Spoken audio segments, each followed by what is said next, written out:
Olá, tudo bem? Hoje nós vamos trabalhar o parnasianismo, que é outra estética literária, outra escola literária muito importante dentro da literatura brasileira. E o parnasianismo ele vai ser uma das estéticas, né, que finaliza o século XIX. Está lá no finalzinho do século XIX. Nós vamos saber o que foi o parnasianismo, onde surgiu e quais as características. Algo muito importante que vocês precisam saber é que o parnasianismo ele coexiste com o realismo naturalismo. Na verdade, ele vai nascer no meio dessa profusão, né, histórica, social, que acontece no século XIX, a Revolução Industrial, né, as transformações provocadas pela ciência, pelas máquinas, pelo surgimento das máquinas, né, pelas fábricas que estavam surgindo também naquele período, em grande quantidade, solidificando ainda mais o pensamento capitalista e, obviamente, trazendo para o homem a necessidade de buscar a razão, e deixar de lado o sentimentalismo tão pregado pelos autores românticos no iniciozinho do século XIX, tá certo? Então, vamos começar a trabalhar o parnasianismo e vocês vão ver todas essas transformações absolutamente radicais que aconteceram na poesia aqui no Brasil. Logo de início eu trouxe para vocês uma imagem, abrindo aí os nossos slides sobre o parnasianismo, que é um templo grego, né? O parnasianismo, a palavra parnasianismo, né, que vem de Parnaso, e lembra a cultura grega, lembra a Grécia, né? Lembra todas as imagens que estão relacionadas à Grécia. E os templos gregos que têm essa imagem de sobriedade, de simplicidade, também de suntuosidade, né?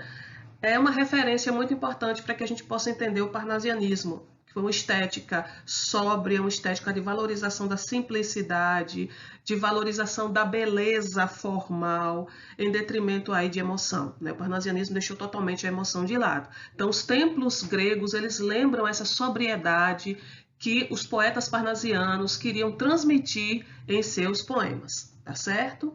Vamos ver logo de início, um poema de Olavo Bilac que pode traduzir, né, na verdade traduz o que foi o parnasianismo, principalmente para os nossos autores aqui no Brasil. O nome do poema se chama A um Poeta. Longe do estéril turbilhão da rua, Beneditino escreve, no aconchego do claustro, na paciência e no sossego, trabalha e teima e lima e sofre e sua. Mas que na forma se desfaça o emprego do esforço e a trama viva se construa de tal modo que a imagem fique nua, rica, mas sóbria, como um templo grego. Não se mostre na fábrica o suplício do mestre, e natural o efeito agrade, sem lembrar os andaimes do edifício. Porque a beleza, gêmea da verdade, arte pura, inimiga do artifício, é a força e a graça na simplicidade. Este poema de Olavo Bilac vem traduzir um pouco o que foi o parnasianismo aqui no Brasil. Primeiro, ele traz a metalinguagem, né, porque ele fala do fazer poético.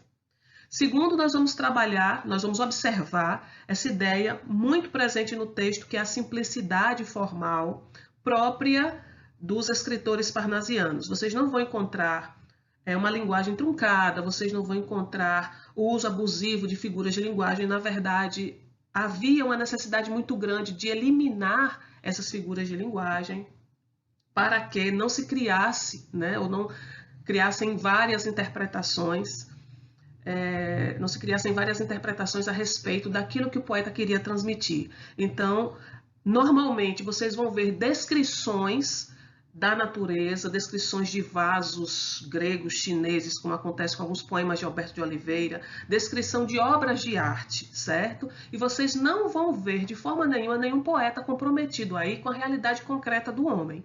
O máximo que nós vamos encontrar são reflexões morais e sociais presentes nos poemas de Raimundo Correia. Os poetas parnasianos brasileiros, eles não foram tão radicais quanto os poetas franceses, parnasianos franceses. Havia muito de subjetividade dentro das poesias dos nossos artistas. Isso quer dizer que eles tentavam a impassibilidade, só que não conseguiram amarrar essa característica que foi tão presente nos poemas franceses. Está certo? Vamos ao nosso próximo slide. Bom, o que foi, na verdade, o parnasianismo onde surgiu e quais as características. O parnasianismo surge no final do século XIX, com filósofos e artistas que vão passar a interpretar a realidade através da razão e não mais através da emoção, como acontecia com os autores românticos. Nós vamos encontrar nesse período escritores realistas, naturalistas e poetas parnasianos escrevendo, publicando suas obras. E o realismo e o naturalismo, juntamente com o parnasianismo, são crias de um processo histórico, social, econômico que estava sendo formado, né, criado, formado, sendo produzido aqui no Brasil. Nós vamos encontrar na poesia parnasiana uma estrutura bem radical, bem diferente dos textos românticos que vocês viram até agora, o que nós vimos até agora. A poesia parnasiana, ela é uma poesia voltada para a arte em si mesma, a arte pela arte. O principal objetivo dos autores parnasianos era construir um poema belo, era a beleza. Tanto que eles foram buscar na arte grega, na cultura grega, esses elementos, esse conceito de beleza, né? A beleza que ela é única, né? Ela é voltada para si mesma, ela não tem essa necessidade de buscar o que está lá fora, o social, né? O que faz parte da realidade concreta do homem, para ser criada, para sobreviver. A beleza, ela é plena em si mesma. A arte, ela é plena em si mesma. Ela não precisa estar preocupada com o que está acontecendo com o homem na sociedade. Ela não precisa ser uma arte contemporânea nesse sentido. A arte, para os parnasianos, deveria transmitir unicamente beleza. Havia uma reação antirromântica nesse conceito de arte parnasiana produzida nesse período. Essa reação antirromântica é justamente essa distância absurda que os poetas, principalmente os franceses, eles queriam manter do objeto da poesia, né? Os poetas franceses, parnasianos franceses, eram os mais radicais nesse sentido. Não traziam para suas obras emoções, não traziam para suas obras sentimentos, certo? O idealizador do parnasianismo francês foi um poeta chamado Théophile Gautier, que juntamente com Le Condelis, em 1866, eles vão publicar aí uma antologia de poemas intitulado Parnaso Contemporâneo. Mas Parnaso é um nome bem sugestivo, lembra a antiga Grécia, né? O que significa o Parnaso? O Parnaso servia a morada, né? Era a morada do deus Apolo e, claro, obviamente, das ninfas, das musas inspiradoras dos artistas. E com essa escolha, os poetas franceses, eles procuram resgatar a visão de arte como sinônimo de beleza. Beleza formal, alcançada por meio de um trabalho cuidadoso e detalhista. Esse é o cume, né? Esse é o ponto nevrálgico da poesia parnasiana, né? É essa necessidade de detalhar o objeto e de trazer a beleza para esse objeto, transmitir para o leitor apenas e simplesmente a beleza da forma. O objetivo declarado dos poetas parnasianos, logo, né, era devolver a beleza formal à poesia, eliminando o que consideravam os excessos sentimentalistas das poesias românticas. Eles achavam que o sentimentalismo romântico acabou com a beleza, com a estética do poema, né? Principalmente porque no romantismo nós vamos encontrar o quê? Como uma das características estruturais, né? A liberdade formal. O artista romântico, ele tinha a liberdade de criar, ele tinha a liberdade de transformar os versos em versos livres, ele não obedecia a padrões, ele era livre para criar. Então, essa falta, né, de um rigor formal, segundo os parnasianos, fazia com que as poesias românticas não fossem tão belas. Havia musicalidade nas poesias românticas, a gente vai ver muito isso, principalmente nos poemas de Casimiro de Abreu, que inclusive foram poemas muito lidos por Raimundo Correia. Casimiro de Abreu e Fagundes Varela foram dois autores que influenciaram a arte de Raimundo Correia, né? Mais adiante nós vamos ver as fases da obra desse autor parnasiano. E vocês observam que a musicalidade vai estar presente em algumas obras de Olavo Bilac, Raimundo Correia, por conta ainda, né, dessa influência do romantismo, né? Mas nós vamos encontrar também uma necessidade muito grande de criar uma arte totalmente voltada para o rigor formal, para a beleza da forma, tá certo? A arte pela arte é uma das principais características, se não a principal característica do parnasianismo, né? É essa necessidade de buscar o rigor formal, de trazer a arte unicamente para ela. Ela não precisava ser utilitária, ela não precisava resgatar o social, ela não precisava denunciar nada. A arte tinha que estar voltada para ela, para a sua beleza, para a beleza. O hedonismo era uma característica presente na maioria desses poemas do parnasianismo, essa valorização da beleza, essa necessidade de contemplar, de sentir prazer pela beleza estética. Bom, normalmente esses poemas parnasianos, eles eram publicados em jornais e periódicos. Isso não aconteceu no final do século XIX. A gente já via, né, muitos romances românticos, né, lá no início do século XIX aqui no Brasil, sendo publicados através de jornais, de periódicos, né, que eram chamados de folhetins, tá certo? O principal autor, nesse período, finalzinho do século XIX, o principal autor parnasiano, que caiu na graça do público burguês, que gostava muito de ler poesias, principalmente poesias românticas, foi Olavo Bilac. Aí vocês vão me dizer, mas o cara não é um poeta parnasiano, o parnasianismo não é uma escola literária altamente radical, objetiva, que valoriza a razão em detrimento do sentimento, da emoção, que é antirromântica. Sim, o parnasianismo francês manteve todas essas características, né, de impassibilidade. Porém, aqui no Brasil, nós vamos encontrar ainda entre os autores uma influência muito grande de artistas românticos, mesmo porque nós estávamos vivendo um período na história literária brasileira em que as pessoas que liam eram burgueses que estavam acostumados com um tipo de poesia romântica voltada mais para o sentimentalismo. Então não tinha como esses poetas que viviam nesse contexto literário serem extremamente radicais. Houve sim uma necessidade de objetividade, houve sim a necessidade de ver a poesia como arte bela, né? A arte pela arte, mas alguns autores como Olavo Bilac e Raimundo Correia, que formavam a tríade parnasiana, né? Os principais autores do parnasianismo brasileiro, nós vamos encontrar nesses autores referências de subjetividade, não de sentimentalismo, mas de subjetividade. E essa subjetividade que levava à reflexão, tá certo? Era muito, muito valorizado aí pelos burgueses, pelos leitores dos jornais, dos periódicos nesse período, tá bom? A primeira obra a incorporar os princípios do projeto literário parnasiano aqui no Brasil se chamou Fanfarras, de Teófilo Dias, que foi publicada em 1882, tá?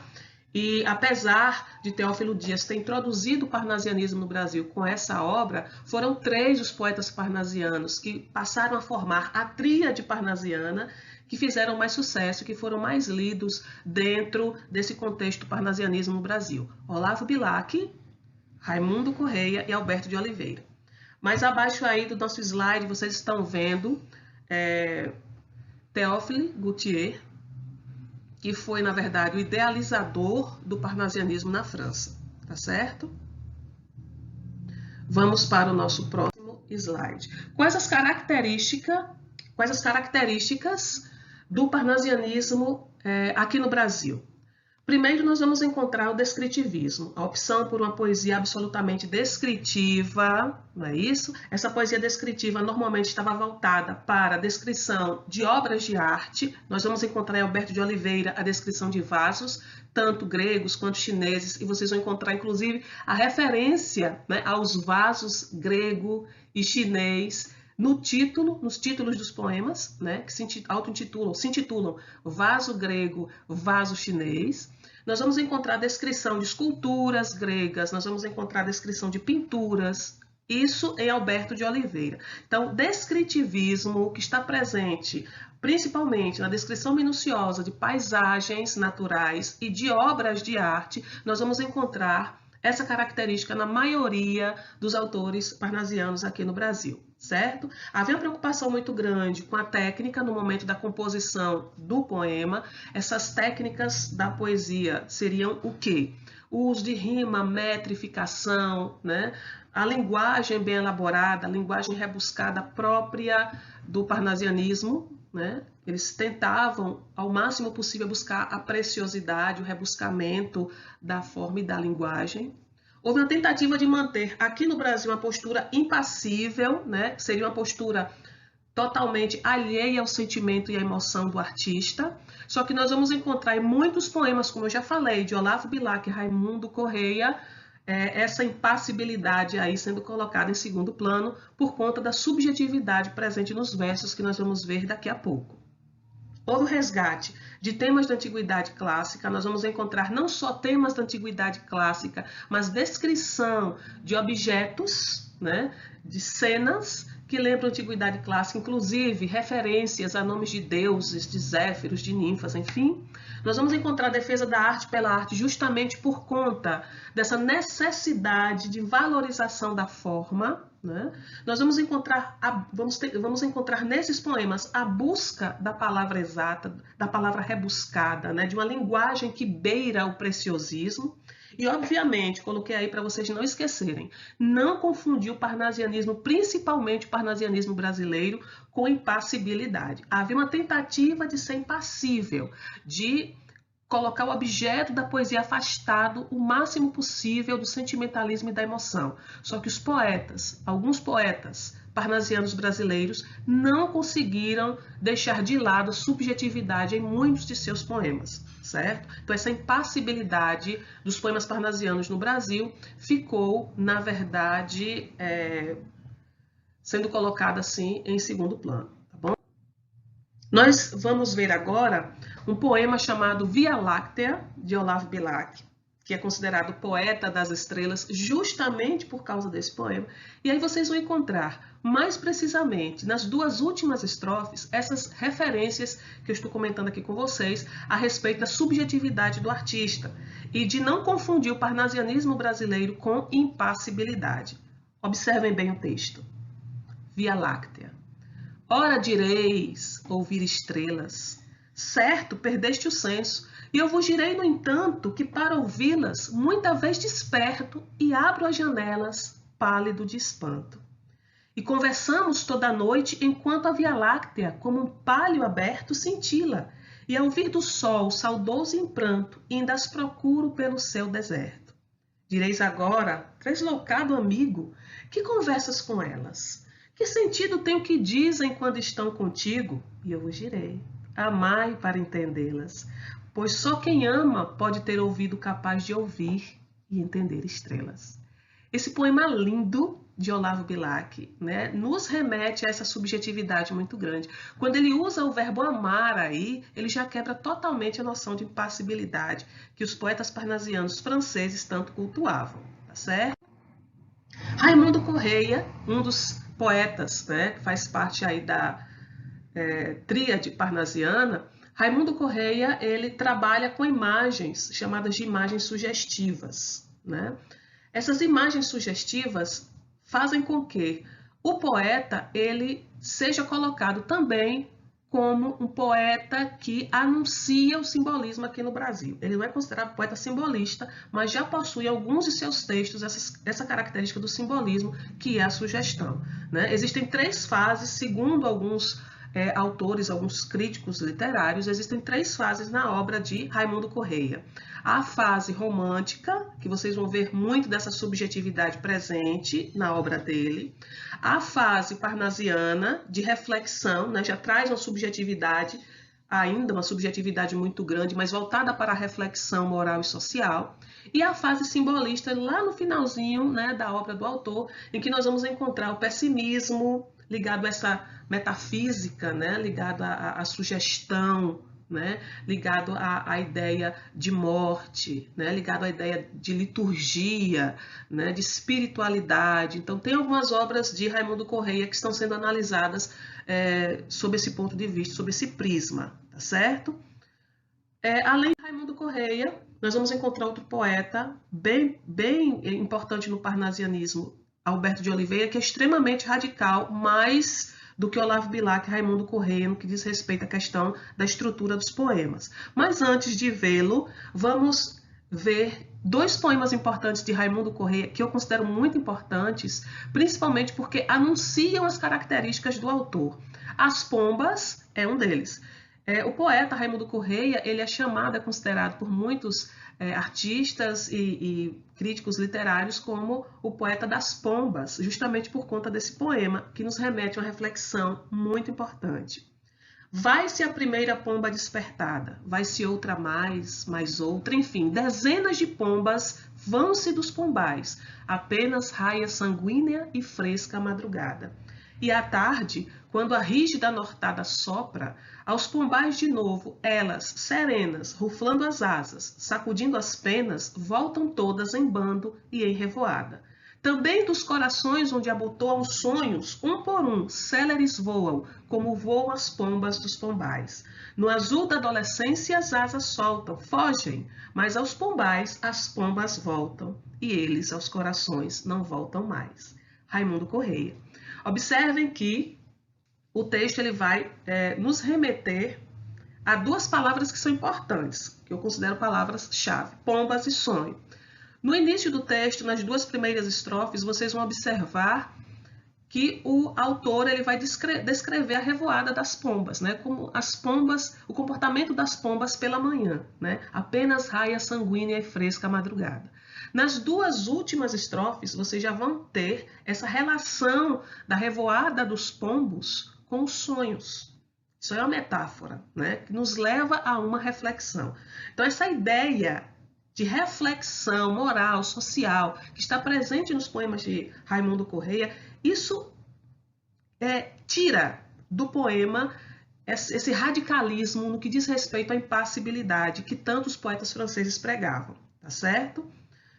O outro texto de Raimundo Correia que eu trago para vocês, Mal Secreto, que é um dos meus preferidos, tá?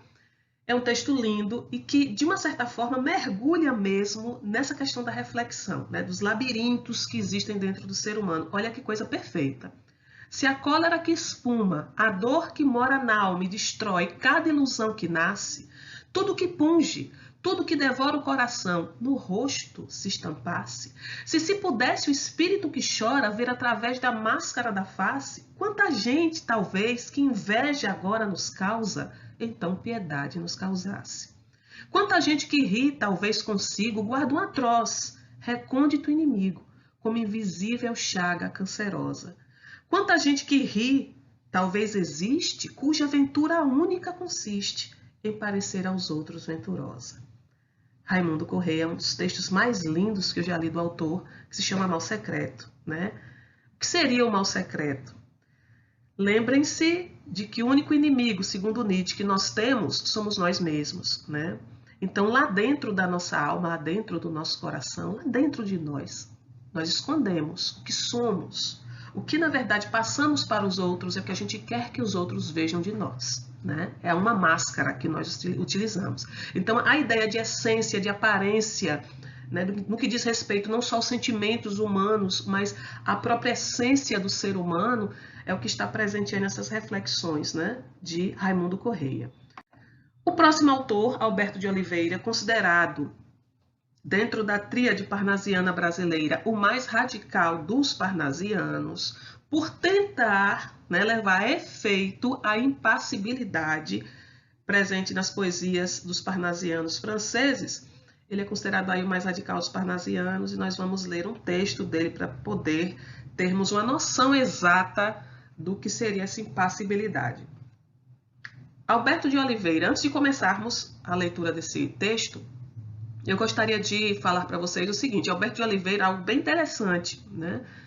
Ele não começou escrevendo poesias românticas, aliás, parnasianas. Ele começou escrevendo poesias românticas, né? E no decorrer da sua vida literária, ele foi abraçando a poesia parnasiana, né, por se identificar muito com os cânones, né, aquilo que se considerava padrão dentro da poesia parnasiana francesa. Então, ele se identificou muito com esses cânones, com esses padrões, e aí abraçou de uma forma bem radical esse parnasianismo aí francês, né, e trouxe para o Brasil, para a sua escrita, ou tentou trazer essa impassibilidade. Vamos ao primeiro texto, Vaso Chinês, de Alberto de Oliveira. Estranho mimo aquele vaso, vi-o, casualmente uma vez, de um perfumado contador sobre o mármor luzídio, entre um leque e o começo de um bordado. Fino artista chinês enamorado, nele pusera o coração doentio em rubras flores de um sutil lavrado, na tinta ardente de um calor sombrio. Mas talvez, por contraste à desventura, quem o sabe, de um velho mandarim, também lá estava a singular figura. Que arte pintá-la! A gente, acaso, vendo-a, sentiu um não sei quê, com aquele chin de olhos cortados à feição de amêndoa. Observem que o texto descreve a pintura de um vaso, né? A pintura que estava presente no vaso chinês. E observem também essa distância, não só da reflexão existencial, que vocês vão encontrar presente na obra de Raimundo Correia, em alguns poemas de Olavo Bilac, vocês vão ver a distância muito grande entre o poeta e o seu objeto, né? Ele tenta descrever de uma forma bem objetiva e uma tentativa também de impassibilidade. Ele tenta descrever a pintura e os desenhos contidos no vaso chinês, né? A maioria dos textos de Alberto de Oliveira nos traz essa conotação de impassibilidade, de objetividade, por isso considerado o mais radical dos parnasianos, certo? Tem uma característica dele que é bem interessante, né? Além da objetividade da descrição de cenas exteriores, além do culto da forma também, e da pintura da paisagem, é a linguagem castiça e a versificação rica, né? Sempre vocês vão encontrar nos poemas de Alberto de Oliveira essa necessidade do preciosismo, de buscar o preciosismo da linguagem, né? Não havia simplicidade da forma, né, como o templo grego, assim como afirma Olavo Bilac no poema Um Poeta. Havia uma necessidade, sim, do rebuscamento da forma, de tal maneira que muitas vezes, por conta do uso dos hipérbatos ou da ordem inversa em alguns versos do poeta, nós vamos sentir necessidade de entender o que ele, na verdade, quis falar, né? A não ser que você coloque na ordem direta. Então, existem todas essas características na obra do autor que é importante que saibamos para que possamos saber interpretar os seus poemas.